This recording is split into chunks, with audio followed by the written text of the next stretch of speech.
Hello, I'm Jeff Merritt, and I'm with Cox Communications, and Cox is very proud to be a sponsor of Roanoke City Public Schools' 52 Weeks of Reading.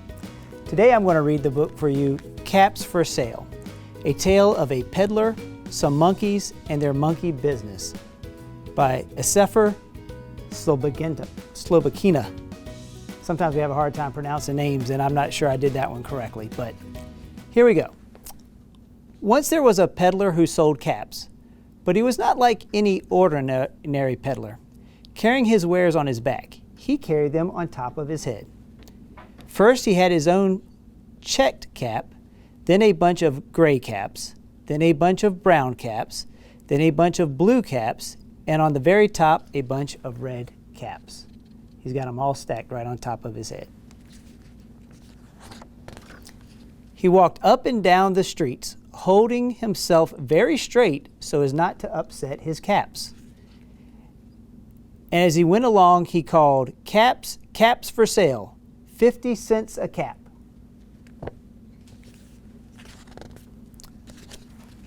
One morning, he couldn't sell any caps. He walked up and down the street.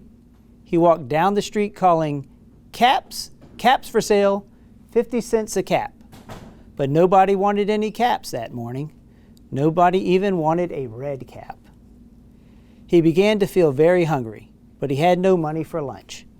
"I think I'll go for a walk in the country," he said. And he walked out of town, slowly, slowly, so as not to upset his caps. He walked for a long time until he came to a giant big tree. "That's a nice place for a rest," thought he. And he sat down very slowly under the tree and leaned back little by little against the tree trunk so as not to disturb the caps on his head. Then he put up his hand to feel if they were straight. First his own checked cap, then the gray caps, then the brown caps, then the blue caps, then the red caps on the very top.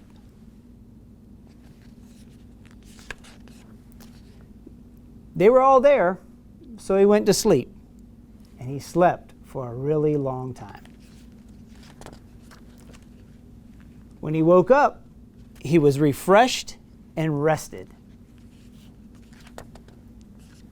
But before standing up, he felt with his hand to make sure his caps were in the right place. All he felt was his own checked cap. You can see he doesn't have any other caps on his head other than his own. He looked to the right of him, no caps. He looked to the left of him, no caps. He looked in back of him, no caps. He looked behind the tree, no caps. Then he looked up into the tree. And what do you think he saw? What do you think he saw in the tree?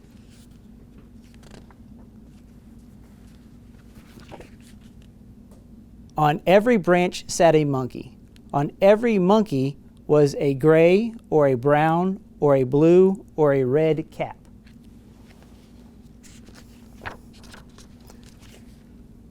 The peddler looked at the monkeys.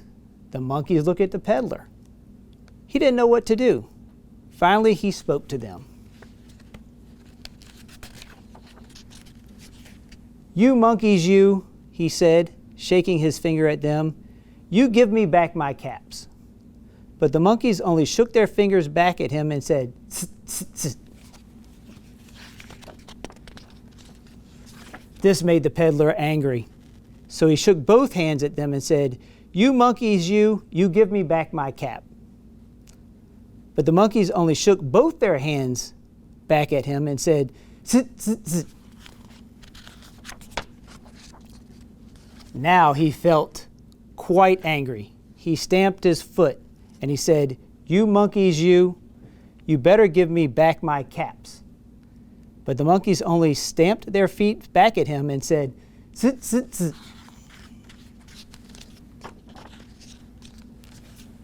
By this time, the peddler was really very, very angry.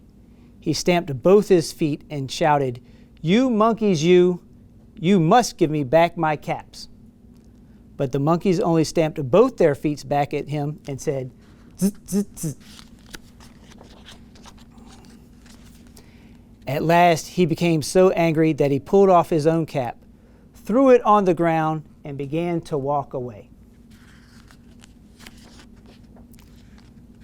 But then, each monkey pulled off his cap.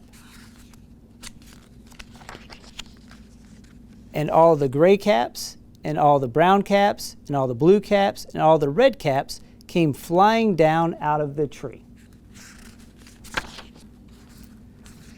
So the peddler picked up his caps and put them back on his head. First his own checked cap, then the gray caps, then the brown caps, then the blue caps, and the red caps on the very top. And he slowly he walked back to town calling, "Caps, caps for sale, 50 cents a cap." The end. I hope you enjoyed Caps for Sale, a good story about monkeys copying what we do, and hopefully you'll enjoy the 52 weeks of reading program. And at Cox, we're very proud to support and sponsor this.